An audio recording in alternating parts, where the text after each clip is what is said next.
What would be good advice for a friend who recently received approximately $160,000 from selling their home? And they're wondering what to do with this sum of money. Yeah. So the first thing you do, the very first thing, is you make sure that you max out your retirement savings program every year. Now, you're based in Canada, and I'm assuming your friend is as well. So up there in Canada, where I'm from, it's called the RRSP, Registered Retirement Savings Program. And globally, every country has something like this. In America, it's called 401k. In Australia, it's called superannuum or something like that. Yeah. But you want to make sure that you max out that every single year. And so here in America, I think it's $18,500 per year. And what that means is you're allowed to save money and not pay taxes ever until you take that money out many years later. It's a great tax shelter. And if you max it out for 30 or 40 years, you should be worth millions and millions in 30 or 40 years. It's true. The second thing you should do is, if you have kids, think about saving for university. There's educational savings programs available in almost every country, and the tax system is quite similar for that as it is for your registered retirement savings program. The next thing I would recommend after that, and I know your friend just sold her house, but the next thing I would always recommend doing is do whatever you can to make sure that you're not paying rent.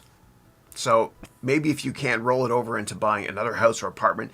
If your friend here, you mentioned, she just sold her place, has the means to do it. Now, it's hard to buy a house and an apartment when you're younger. For me, it took me until my 30s until I could buy my first apartment. So I had to save up for years and years.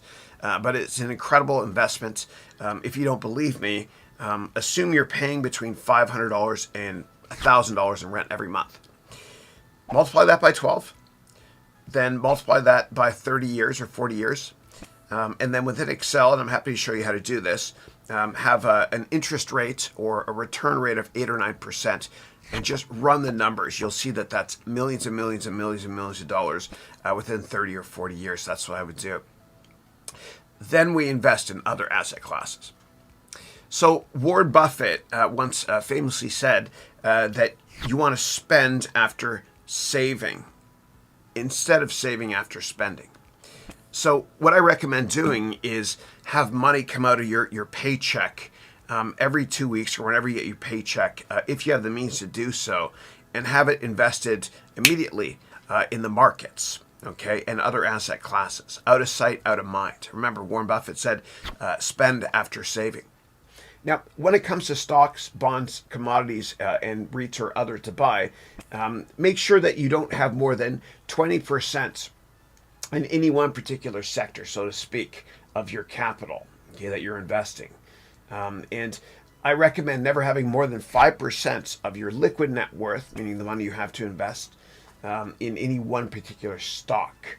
And I have plenty of tools to share with you that you can access in my courses and in my MBA degree program to help you with that. Again, you can go to this is new here for me, this address here to download my courses or my MBA degree program. As always, it's a 30-day, 100% money back guarantee. You've got nothing to lose and everything to gain. And thank you.